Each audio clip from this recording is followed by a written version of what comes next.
Ahuriri Estuary receives about 75% of Napier's stormwater. Neighbouring heavy industry has tidal drains that hold decades of heavy metals and other toxins. A neighbouring farm pumps its drains into the estuary with the nutrients slow to disperse when an invasive tubeworm forms hard reefs that choke the upper estuary and have to be removed by hand. But there is another pollutant which threatens ecological collapse. Sediment is probably the one that I'd say is a master stressor into the estuary, and that comes from everywhere around the estuary. It comes from all different types of land uses. But what we want to see at the end of the day is less sediment coming into the estuary.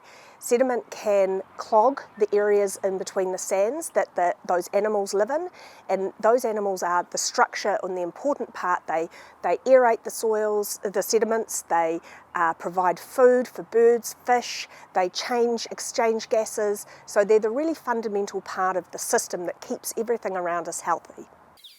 Some say silt levels appear to have already eliminated species. Over the last 10 years, it's just accelerated, and now there's no mud, there's no crabs, so there's no kingfishers down there anymore. Certainly haven't seen herons for a while. There's been no bitterns, and it's just looking at it now, it looks beautiful at high tide, but at low tide, all of the silt that's been washed down from the hills is now almost blocking the lagoon in certain places and strangling what I would think is going to strangle the top of the lagoon. And there's another development, as you probably saw on the way up here, another large development at the top of the hill at Priority, and one has to wonder, with all of the houses that are going in there, firstly where the rainwater is going to go, because 1 millimetre per hectare is 10 cubic metres of water. But there's a lot more housing going in, and all of it, in the end, seems to be ending up in the lagoon. 1 millimetre per hectare is 10 cubic metres. If we had 20 or 30 or 40 or 50 millimetres of rain, which we have been having in a couple of hours, I can't see that pond is going to be anywhere near adequate to take the surplus water. But you know, the engineers are better than me. They must have done their maths. It's the biggest estuary on the east coast, supporting the local fishery. It is also the east coast's most important bird habitat, including rare bitterns and godwits, which fly non-stop from Alaska each year. Birding New Zealand says there is a definite decline in bird numbers. The mana ahuriri, the iwi, they're very concerned, and they work with groups like Ahuriri Protection Society, Forest and Birds New Zealand, Department of Conservation, Regional Council, Napier City Council. There's a lot of focus on the estuary itself. Are there too many organisations? Well, at times it does seem a bit like that. It's a bit like, well, one group is doing one lot of work, but they're not actually talking to another group. What we've experienced is often if we inform the council about pollution or something we've noticed, they will point us to the regional council, and the regional council will point us back to Napier City Council. So there's a lot of,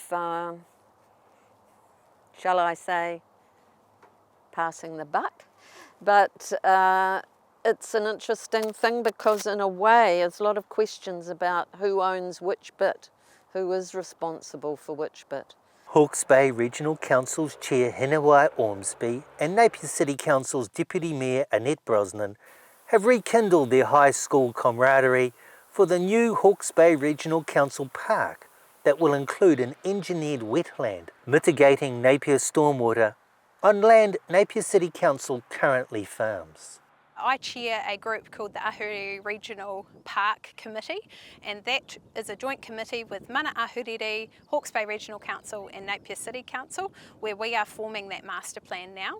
Consultation for that is happening later in the year, where we're excited to bring out to the community our design ideas for this 284 hectares of space and see what we can return to environmental purpose and what we can do in terms of providing passive recreation links through to what are some amazing vistas as well.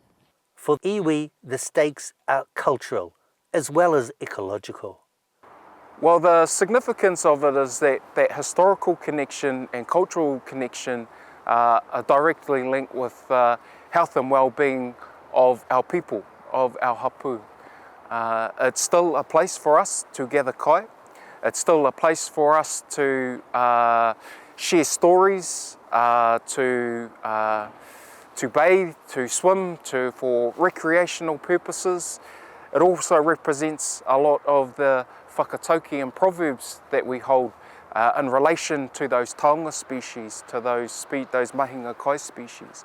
So if we lose those species, we lose our connection with those whakatauki, with those types of proverbs and historical connections. I think the strength of a management plan is that it brings together a collaboration of authorities, of mana whenua, of our 7 hapu, of landowners, of community groups, into one plan for us to all move forward together. So it's the waka, the vehicle that we're using to move us forward collectively. The new estuary plan is due to be released this year after consultation with stakeholders. Patrick O'Sullivan for Bay Buzz.